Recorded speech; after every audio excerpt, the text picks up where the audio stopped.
proposta de melhoria. Então, uma inovação do decreto federal foi essa, um formulário que fala, às vezes o serviço não é que ele foi mal prestado, mas você pensa, talvez, em vez de eu posso eliminar tal fase, aqui não tem sentido tirar. O que acontece às vezes ainda? Na Receita Federal eu acho absurdo, é aquela história, eu caí na malha, ano passado, acho, atrasado. Parece brincadeira lá, eu recebi a carta da Receita Federal, liguei até desligar, falei, é mesmo? Caí na malha? Caiu o negócio de... eu declarei no campo errado.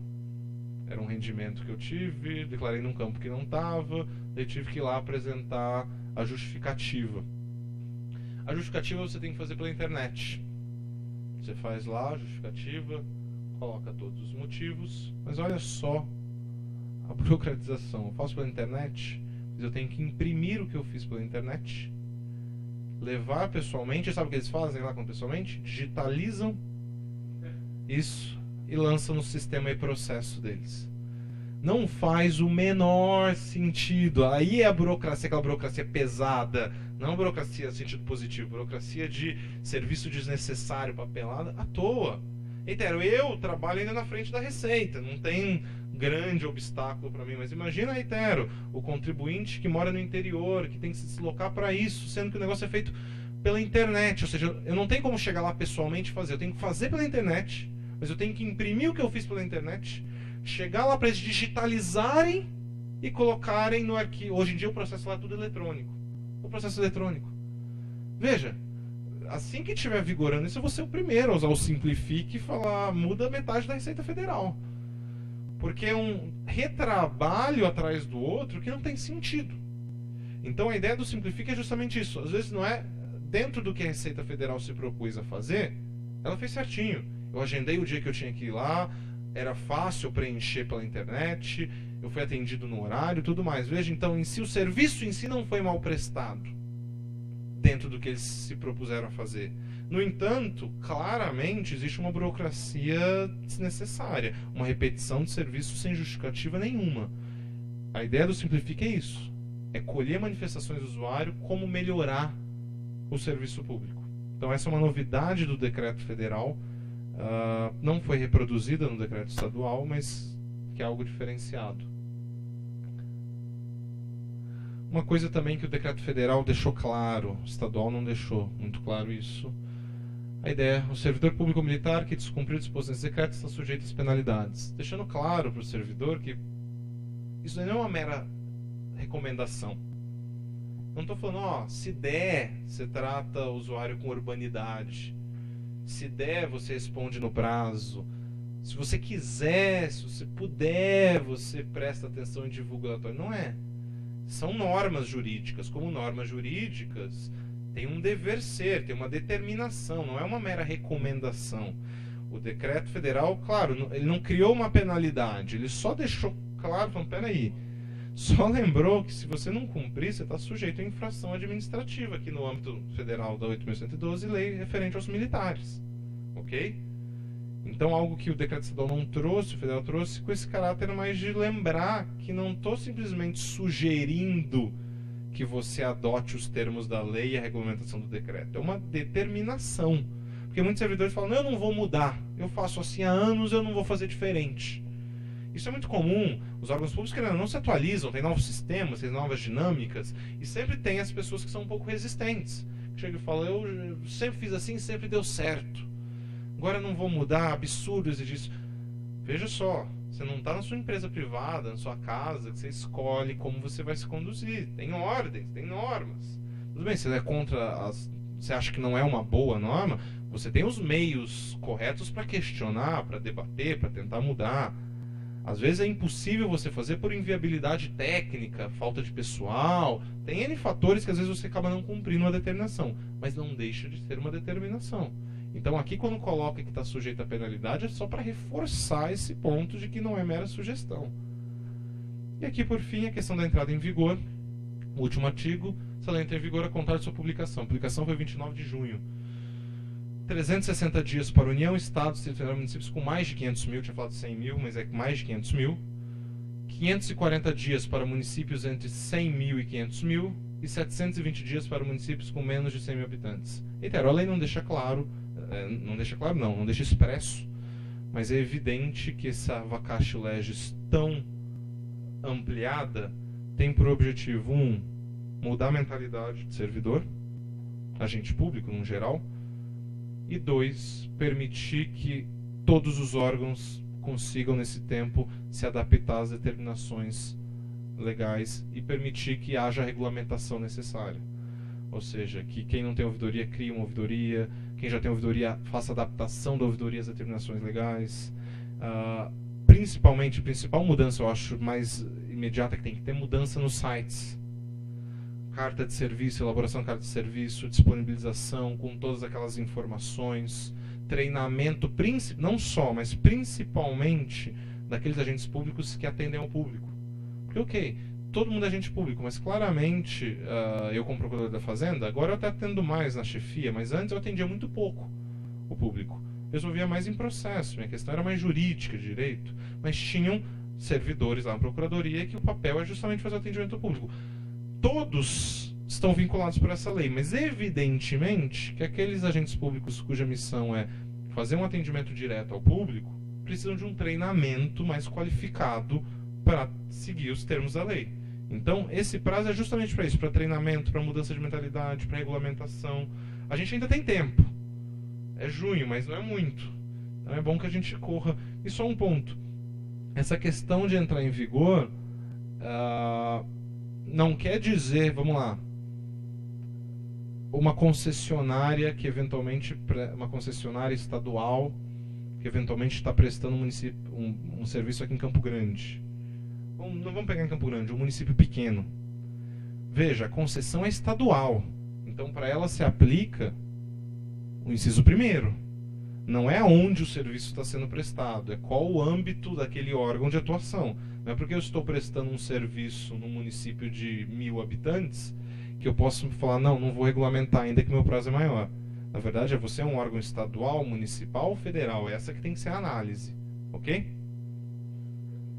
Pessoal, acho que o que eu tinha para trabalhar com vocês da lei era isso. Eu abordei, acho que praticamente todos os artigos. Reitero o que eu comecei falando. É uma lei ainda nova, que não entrou em vigor. Ela vai precisar de muito debate. Ela vai precisar de trabalhos acadêmicos, doutrinários. Ela vai precisar dos tribunais, querendo ou não, solucionando certos embates, como aquilo em que inciso que enquadra as concessionárias, o terceiro setor, será que ele está abarcado mesmo, de fato, por essa lei? Não está? Até que ponto? Isso ainda, só a sua entrada em vigor vai permitir a sua constatação, somado à regulamentação efetiva que ainda falta de vários dispositivos. Então é algo que a gente tem que voltar a discutir, talvez depois de um ano, para ver funcionou ou não funcionou. Mas é uma lei que, em que pese as suas diversas deficiências, é uma lei que tem como um propósito algo que deveria surgir há muito tempo atrás.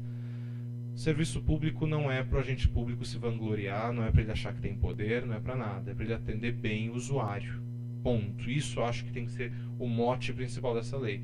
Então, quem tem uma outra mentalidade, quem tem uma outra visão, quem pensa diferente, desculpa, mas vai ter que se enquadrar nisso. Vai ter que se enquadrar que, se não acha isso correto, talvez o serviço público não seja o melhor lugar para esse agente público estar. Talvez ele se dê melhor no setor privado, que ele tem mais liberdade de atender, talvez, da forma que ele quiser.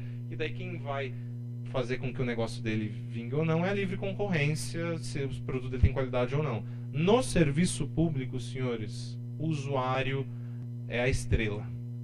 O usuário merece todo o respeito, toda a atenção. E o que essa lei buscou, tomara que seja efetivado, com algumas melhorias, com alguma regulamentação mais condizente, mas que seja efetivado.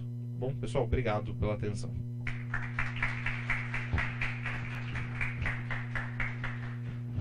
Não sei se alguém tem algum questionamento. Claro.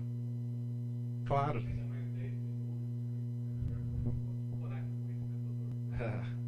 Poder.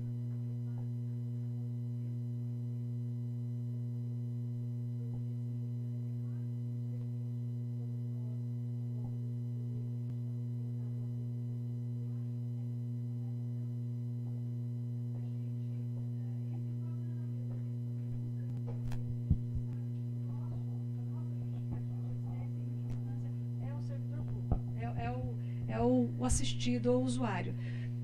E a implementação dessa lei nos campos, por exemplo, de atuação da esfera policial.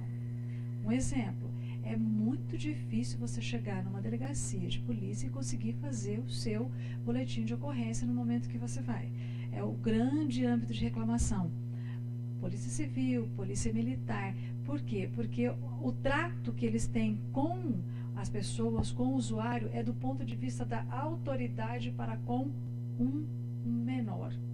Então, vai ter muita dificuldade, mas assim, do ponto de vista do descumprimento da regulamentação dessa lei, qual é o caminho, qual é a forma a se adotar nesse aspecto? Perfeito. O exemplo das delegacias, eu acho que é bem simbólico sobre isso. Várias vezes você vai na delegacia, ou você é tratado de maneira rude, ou não tem alguém para te atender, ou tem a pessoa e não faz nada, enfim. Esse é um exemplo que demonstra justamente o descaso, muitas vezes, com o usuário de um serviço público. O primeiro ponto é aquilo que a gente já falou. A lei não é mágica. Não adianta ter uma cultura de atividades policiais, por exemplo, serviço envolvendo a polícia, uma cultura de autoridade e tudo mais, e eu falo a lei e falo, você tem que tratar com respeito e atendimento rápido, que no dia seguinte todo o quadro policial chega e fala, nossa, nunca tinha parado para pensar, a verdade. Não vai ser a lei sozinha que tem esse papel. Então, é aquilo que a gente, querendo não, eu acho que a gente frisou várias vezes, você até comentou aqui, exige dos gestores desses órgãos a palestras, treinamentos e tudo mais para uma mudança de mentalidade. Acho que o primeiro ponto é uma preparação desses agentes públicos. Porque justamente eles foram criados, entraram com outra mentalidade, com outra cabeça. Às vezes pode até soar engraçado. Peraí, eu tenho prazo para responder? Que absurdo. Um primeiro passo, acho que é uma mudança de mentalidade. Aquela ideia, falando da Constituição, Conrad Hess fala da força normativa da Constituição, que ele fala, ok, a Constituição não muda sozinha uma sociedade, mas ela tem um papel muito importante. Existe uma relação dialógica, ou seja, o texto normativo, no caso aqui nosso, a lei, tem o papel de influenciar a sociedade da mesma coisa que a sociedade influencia a lei. E fica nessa conversa, nesse ciclo, até que vão fazendo adaptações. Então a lei sozinha não é mágica, mas ela é um primeiro passo para mudar, ou seja, gestores começarem a fazer um treinamento. Segundo coisa, mas reitero, toda e qualquer lei para ser cumprida depende dos agentes públicos terem vontade de cumpri-la. Um segundo ponto é o que o decreto lá federal fez, que comece a deixar claro que o seu descumprimento acarreta sanção. Acarreta sanção de ordem infração administrativa. Eventualmente você pode se enquadrar, dependendo do grau de descumprimento, você pode enquadrar até com pena de demissão do servidor público federal. Deixar claro e começar a efetivar sanções. Eu acho que um terceiro ponto que vai ter um papel fundamental, órgãos, dois pontos, um complementar ao outro. Órgãos de controle. Como a gente tinha mencionado, antes existia a Carta Cidadã, que tinha o mesmo papel da Carta de Serviços dos Usuários. Até 2014, menos 50%. TCU começou a fiscalizar, aplicar multa, recomendações. Em 2 anos, aumentou para 65%. Eu acho que o papel dos tribunais de contas aqui vão ser fundamentais. Tribunais de Contas, claro, não tem como eu dar essa sugestão nem nada, mas eu acho que eles deveriam fazer um papel especial, depois que sair a lei, dar um prazo, uma auditoria específica de órgãos públicos, para saber quantos que estão com ouvidoria, quantos que estão apresentando carta de serviço, o índice de qualidade, quais são os piores, vamos investigar. Eu acho que o Tribunal de Contas vai ter um papel, tanto da União quanto do Estado, um papel de destaque, se ele souber atuar bem, para fazer com que essa lei seja cumprida. E o quarto, que é complementar, é a ideia do controle social. Hoje em dia, muitos serviços já estão melhorando graças a um controle social informal que se tem. A pessoa vai lá e tira uma foto e coloca no Facebook, faz um vídeo sendo maltratado ou abarrotado o local, e daí sai na imprensa. Reitero, o órgão público, já vi gestor caindo por causa de reclamação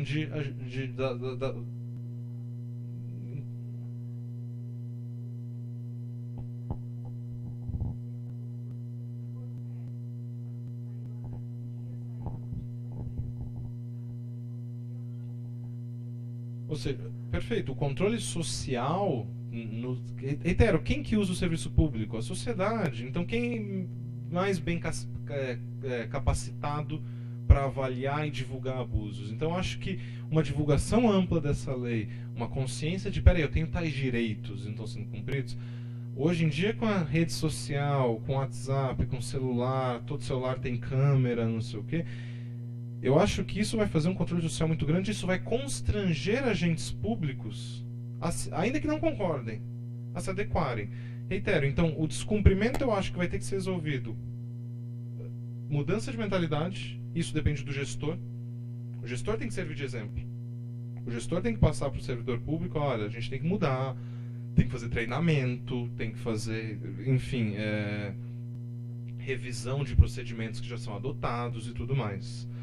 A mudança de mentalidade, órgãos de controle, Tribunal de Contas, reitero, o exemplo da Carta Cidadã mostra isso. Tem que atuar em cima. Claro, isso não vai ser do dia para a noite. Tenho certeza que no primeiro ano essa lei vai passar quase como despercebida. E o terceiro, controle social, que já existe hoje informalmente, mas se houver uma divulgação dessa lei, a pessoa saber, peraí, eu também tenho direito a isso? Eu também faço isso? E começarem a se abrir os canais, ouvidorias, ranking de serviços públicos. Veja, fazendo comparação, o Reclame Aqui que tem de serviço público, de serviço particular, funciona muito. Às vezes você coloca um Reclame Aqui, dia seguinte a empresa entra em contato com você.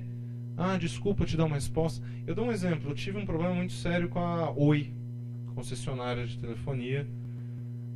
Me cobrou um negócio a mais, reclamei lá. De verdade, eu passei é que eu moro aqui no Parque dos Poderes. A minha internet única que chega é a Oi. Então eu estava de mãos atadas. Eu não tinha como mudar. Me cobrou um negócio a mais, eu reclamava. Daí cortaram a minha internet. Daí eu falei, mas cortou a minha internet. Falei, mas por quê? Porque você não pagou. Sim, mas eu não paguei porque foi a reclamação que eu fiz. Mas você tinha que ter pago. Eu falei, tá, mas eu quero pagar agora. Não, agora não tem como emitir. Mas eu falo, mas tem como ligar? Não tem como ligar porque você não pagou. Eu caía num loop infinito ali, que de verdade, eu liguei, não é brincadeira, mais de 40 vezes. Eu ficava ligando, fora que aquele digite 1, digite 2, não sei o que, daí eu passo, eu explicava toda a história de novo. Daí a pessoa me falava isso, eu falava, não, eu sei isso, mas eu quero uma solução, eu não vou conseguindo trabalhar, eu tô sem internet. Eu passei 3 semanas ligando todo santo dia, mais de uma vez sem internet. Eu tava desistindo, eu falava, não preciso de internet. Quem precisa de internet? Eu tava num ponto já que falava, bobagem, tô querendo um luxo muito grande, a tal da internet. Eu tava desesperado, não sabia o que fazer, de verdade. Eu chegava, terminava o telefone, ligava pra minha esposa e falava, não sei. Eu juro que eu não sei o que eu faço. E falava, eu quero falar com o gerente, eu quero falar com não sei o que, eu quero falar com... Fui em todos os setores, de verdade. Foi uma situação tão absurda e constrangedora. Eu estava preparando minha ação judicial, mas eu mesmo assim falava, minha ação judicial não vai voltar a minha internet. Eu não quero só uma eu quero minha internet. Que daí alguém me deu a questão, falou, faz a reclamação na Anatel, que é a agência reguladora de telefonia. E tem um site, me fugiu também, que é do Executivo Federal. Isso. Faz os dois. Que eu acho, consumidor.gov, Anatel, pelo amor de Deus, eu meio que menosprezei, passei 2 dias sem fazer ainda, tentando ligar lá na Oi, ameaçar a ação, às vezes eu era bonzinho, falando, por favor, pedir ajuda, eu fiz de tudo, essas ligações, daí fui lá, eu consegui acompanhar o andamento disso pela internet, dos dois, da Anatel. Dia seguinte eu recebi um e-mail dizendo que tinha sido do setor seguinte, no outro dia já, final do dia me ligaram, explicando, no segundo dia resolveram. Veja, resolveram porque eu entrei em contato, eu fiz uma reclamação, e isso é público, a minha reclamação fica aberta, o consumidor.gov é aberto, reclamando, e o da Anatel é a ideia mais ou menos que eu falo do Tribunal de Contas. É quem controla, quem fiscaliza. A partir do momento que eles receberam um e-mail, não do Flávio mandando e-mail, um consumidor X, mas da Anatel, eles falaram, a gente tem que dar um jeito de resolver. E resolveram. Então eu acho que a ideia aqui é essa. Esse ranking, eu acho que vai ter esse papel de inibir o órgão público, até como eu falei, o controle social derruba muito gestor. E os órgãos de controle. Aqui, claro, eu estou falando dos órgãos de controle da administração direta e indireta, mas obviamente quando eu falo de concessionária e permissionária, as agências reguladoras, nesse caso da Anatel, acho que é um papel, acho que é o conjunto disso tudo faz com que essa lei possa cada vez ser descumprida menos, ou que o descumprimento gere sanções efetivas e iniba alguém futuramente a descumprir. Mas, eterno, não é do dia para a noite. Se até hoje tem gente que nem sabe dessa lei, eu tenho certeza que o primeiro ano ainda vai ficar um pouco defasado. Pelo menos, não sei se você é pessimista ou não, assim que eu enxergo. Bom dia. Bom dia. Eu já percebi em algumas instituições uns cartazes assim, ou até em folha A4 mesmo escrito. Desacatar servidor público é crime. Olha, desobediência, injúria, isso e tem pena, não sei o quê. Dentro dessa lei, esses avisos para os usuários seria uma forma de ofender os princípios, porque é uma forma de intimidação e até uma ameaça para o servidor, para o usuário. Olha, se você reclamar aqui, você está cometendo uma injúria. Ou estaria incluído dentro dos deveres? Vamos lá. Eu acho que tem que ver caso a caso. De fato, vários órgãos públicos têm isso, e a ideia do órgão público é aquilo que eu falei. É dever também do usuário tratar com urbanidade o agente público. A gente sabe de vários usuários que ameaçam. A gente vê às vezes vídeos na internet, sobe no balcão, derruba, às vezes até agride fisicamente. Terrível. Então, faltar com respeito é algo que também o usuário não pode. Eu falo que depende de caso a caso, porque o só fato de colocar um aviso com uma prescrição que é verdadeira. Existe a figura do desacato, ainda que a STJ quase derrubou certa vez, usando lá o Pacto de São José da Costa Rica, depois voltou atrás. Enfim, se o desacato vai continuar sendo crime ou não, a gente não sabe, mas hoje em dia é. Então, colocar simplesmente um aviso com uma prescrição por si só, eu não posso falar que é uma intimidação. Mas dependendo das circunstâncias, ou seja, vários, um atrás do outro, você começa a falar alguma coisa, a pessoa já fala, olha aqui, dependendo do contexto no qual se verifica, eu acho que pode ser uma violação, sim, à lei, pode configurar. Mas, reitero, não dá para eu afirmar só o fato de ter um cartaz desse afirmado viola a lei, porque a princípio o que o cartaz está dizendo não é nenhuma mentira, existe sim um crime de desacato, às vezes é até interessante que a pessoa saiba, não dá para eu qualificar isso como uma violação sozinho à lei. O contexto do caso concreto pode fazer com que esse cartaz, sim, seja uma medida intimidadora, seja uma medida que falta com respeito ao usuário. Então, é cada caso que eu vou conseguir fazer essa avaliação. Não dá para eu chegar e falar, ó, esse cartaz você tem que tirar. Claro, eu acho que se a gente quer mudar uma mentalidade, acho que o primeiro passo, lembra, presume-se a boa-fé do usuário. Um dos direitos e princípios dessa lei. Eu acho que o ideal seria, aquela história de briga de casal, vamos esquecer tudo que passou, vamos começar do zero?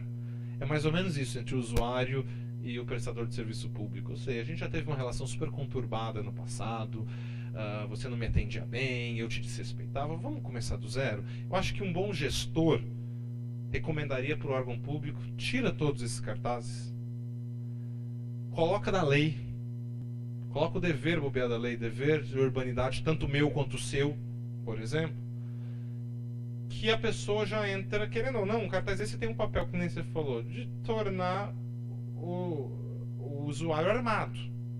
Ele já entra assim, falando, pô, tá demorando o atendimento.